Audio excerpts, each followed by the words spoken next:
बे समावहाय नोंथांमोननि बे निउस चेनेलनि गेजेरजोंहाय बेखौनो मोनथिनो सानदों जाहैबाय फैगौ गाबोन 4 तारिखनि जि जोंना अपेनियन सेरेमनि फुटबल खेला दंमोन बेखौहाय जोङो बोथोर गाज्रिनि दारैनो माने पस्टपन खालामथ'नाय जाहैबाय जोङो बेखौहाय उनाव बोथोर मोजां जायोब्ला माने खेलाखौ होफिनगोन आरो बेखौ जों दा बोथोरनि सायाव निर्भर खालामदों बोथोरा जेसेनो थाबैनो मोजां जायोब्ला जों बे खेलाखौ थाबैनो होनाय जाफिनगोन खेलानि सोमोन्दैथ' गासिबो साखाफारा जाजोब्बायमोन नाथाय जोंहा बे बोथोरनि दारैनो जों बेखौहाय गासैबो दोनथ'फिननांगौ जानानै फैबाय आरो गासैबो टीमफ्राबो अलरेडि जाजोब्बायमोन नाथाय जों दसे एसे सिगांनि गेजेरजोंनो माने मोनफ्रोमबो टीमफोरखौ जोङो दोनथ'नायनि खोथाखौ जों बुंहरबाय बे दिनैहाय बे चेनेलनि गेजेरजोंनो बिथांमोनाबो जेन मोनथिहैयो बेखौनो बुंथिनाय थाबाय जोंहा गोबाव सम अखा हाबाय थाबाय बे अखा हानायनि गेजेरजों जोंनि फिल्डआ दा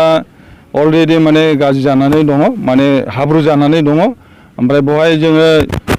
मोनफ्रोमबो प्लेयारफोरनि माने स्टेट प्लेयारफोर बेवहाय नामायगोन बिथांमोना बहुत गेलेनो उसुबिदा जागोन बे हिसाबैहाय माने बिथांमोननि सुबिदा उसुबिदानि थाखायनो जों बेखौ दा दसे सिगां जों सावरायलायनायनि गेजेरजों बे खेलाखौ दोनथ'नाय जागोन होननानैहाय जों थिरांथा लानाय जादों আজি আমি বতৰৰ কাৰণে অহাকালি যিটো আমাৰ ফুটবল মেটচ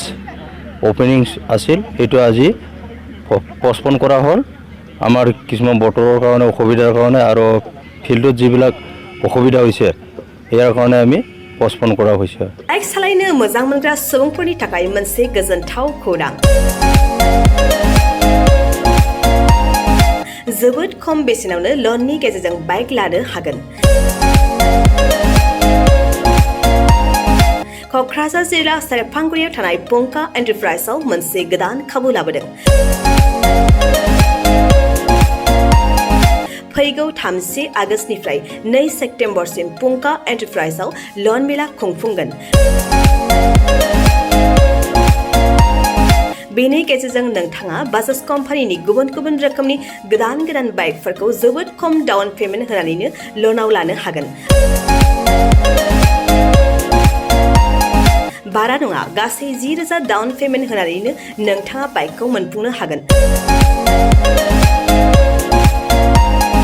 जोबोद खम बिबांनि सुदआवनो गारिफोरखौ लानो हानायनि खाबु मोनगोन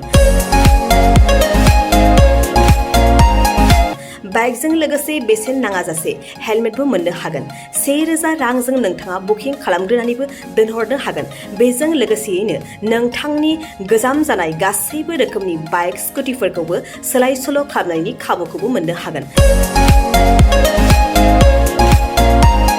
गोबांथार मिथिनो थाखाय 9101547892 आरो 60038171191 जानबुं अनजिमायाव जगाजग खालामहरनो हागोन